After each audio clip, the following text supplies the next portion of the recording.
James Buchanan, who served as the 15th President of the United States from 1857 to 1861, is frequently regarded as potentially the first openly gay U.S. president.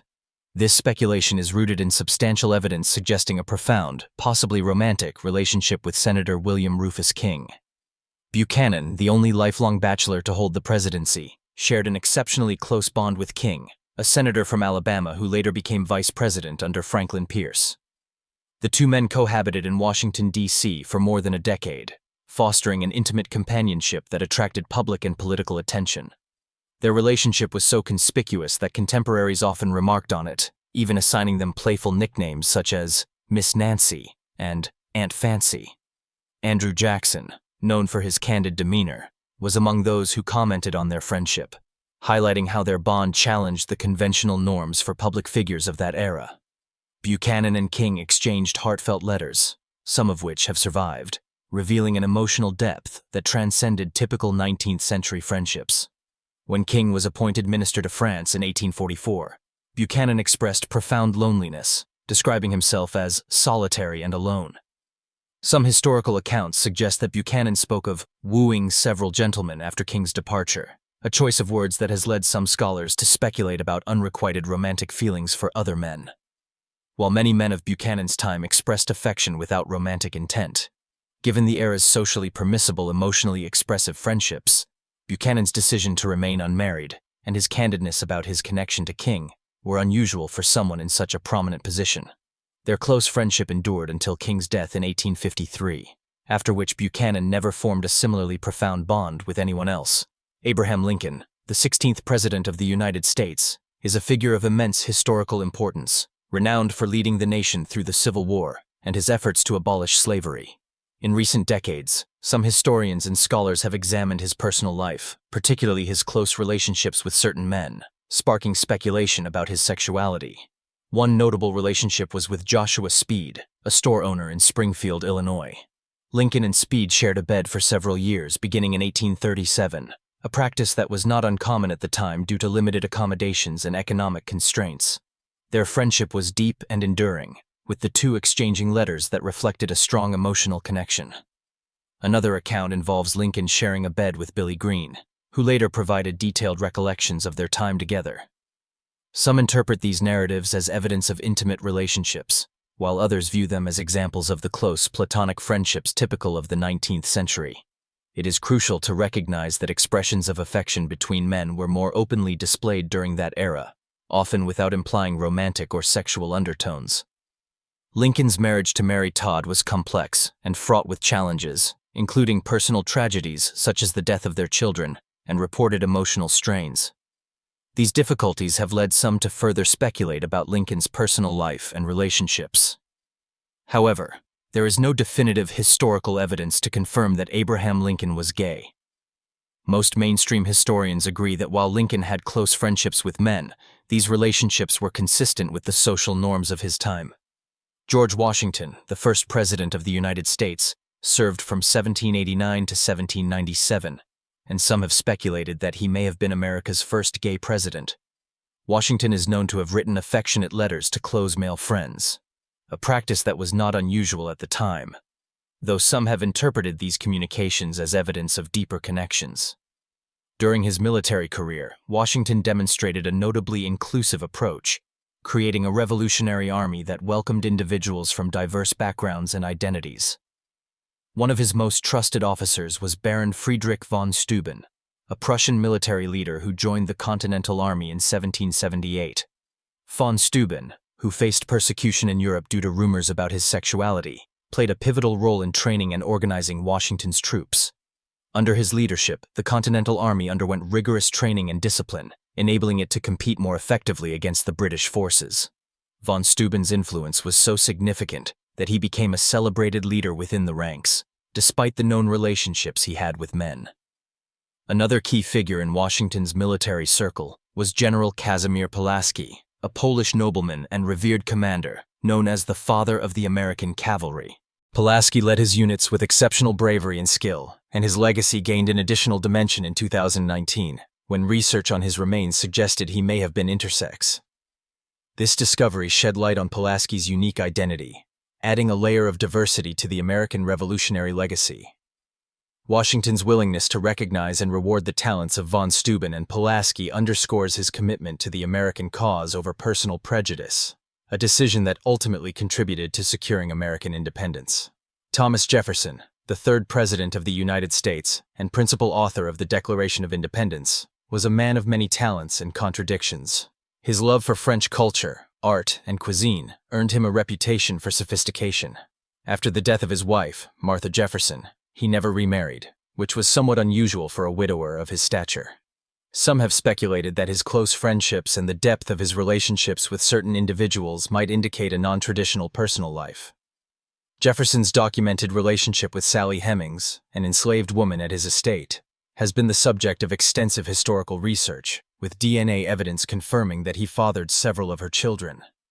This complex personal life reflects the intricate social and moral dynamics of his time, though there is no concrete evidence to suggest same-sex relationships. Bill Clinton, the 42nd President of the United States, is often remembered for both his political achievements and personal scandals. His extramarital affairs, most notably with Monica Lewinsky, were highly publicized and led to his impeachment by the House of Representatives. While his relationships with women were under intense scrutiny, some conspiracy theorists and commentators speculated about other aspects of his personal life. Figures like Ann Coulter have made unsubstantiated claims suggesting that Clinton's promiscuity might extend beyond heterosexual relationships. However, these assertions are based on conjecture rather than evidence. Clinton's legacy is a complex tapestry of political skill, personal failings, and public controversy.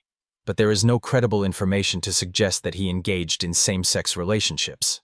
Clinton signed the "Don't Ask, Don't Tell" policy, which allowed LGBTQ individuals to serve in the military only if they kept their sexual orientation hidden. This policy, intended as a compromise, ultimately led to widespread discrimination and the discharge of thousands of LGBTQ service members.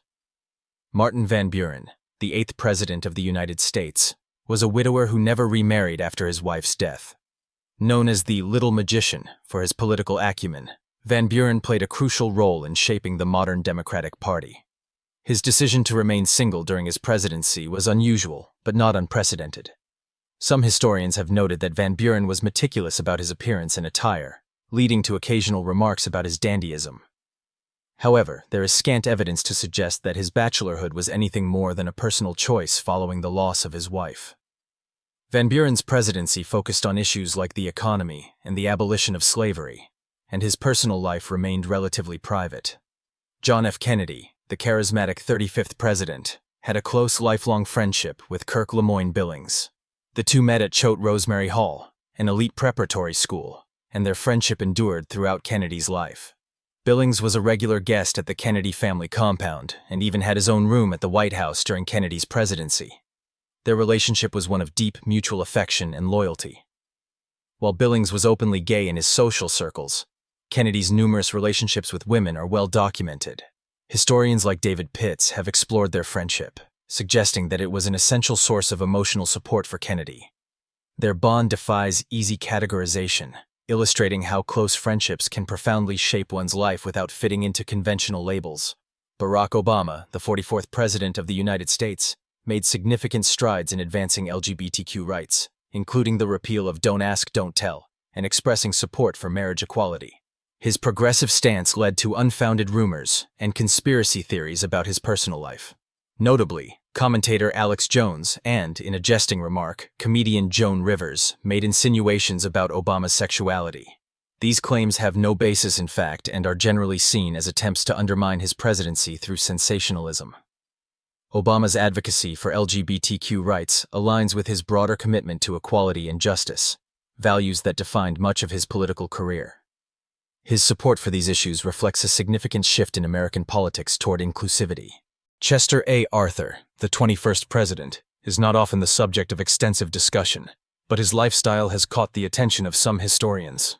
Arthur was known for his impeccable fashion sense and love of luxury, earning him the nickname Elegant Arthur.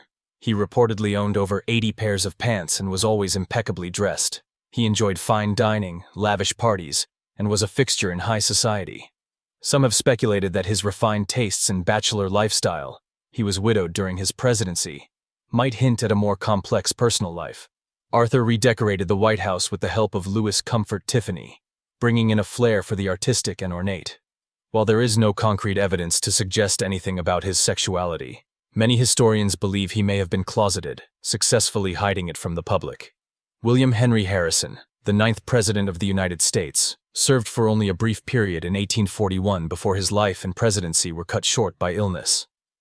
Rumors suggest that Harrison may have had personal reasons for supporting the rights of those facing discrimination due to their sexual orientation. According to some accounts, Harrison may have explored a same-sex relationship, an experience that might have given him insight into the challenges faced by others in similar relationships during that era. Harrison's empathy possibly extended to his support of Peter Hand and Morning Guard, a couple in a same-sex relationship facing severe consequences for their bond. Peter Hand, a free man, and Morning Guard, a former slave, reportedly sought refuge after their relationship was exposed.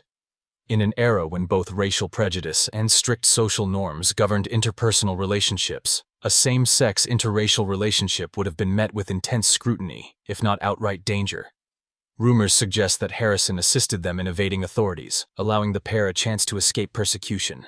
Several U.S. presidents held openly anti-LGBTQ views, or enacted policies that discriminated against LGBTQ individuals during their time in office. Here are some presidents notable for their anti-LGBTQ stances. Dwight D. Eisenhower. In 1953, Eisenhower signed Executive Order 10450, which banned LGBTQ individuals from working in the federal government, labeling them as security risks. This was part of the broader Lavender Scare, a period of intense discrimination against LGBTQ federal employees during the Cold War. The order led to thousands of LGBTQ people being fired or forced to resign from their government positions. The order remained in effect for decades, contributing to widespread discrimination against LGBTQ individuals in government jobs. Lyndon B. Johnson. Although Johnson is praised for his work on civil rights, his administration continued to enforce anti-LGBTQ policies, particularly in security-related government positions. LGBTQ individuals were barred from holding security clearances, which was often used as justification to exclude them from federal employment. However, Johnson's work on the Civil Rights Act of 1964 laid foundational legal groundwork that would eventually benefit LGBTQ rights, though this was not his intention at the time. Richard Nixon. Nixon expressed anti-LGBTQ views openly, referring to LGBTQ individuals as morally problematic and a threat to societal vitality. He associated homosexuality with societal decline, calling it unnatural. During his time in office, Nixon also made derogatory comments about LGBTQ people, which were recorded and revealed in the Nixon tapes, further confirming his stance on the issue. Ronald Reagan. Reagan's administration was heavily criticized for its slow and inadequate response to the AIDS crisis, which disproportionately affected LGBTQ communities.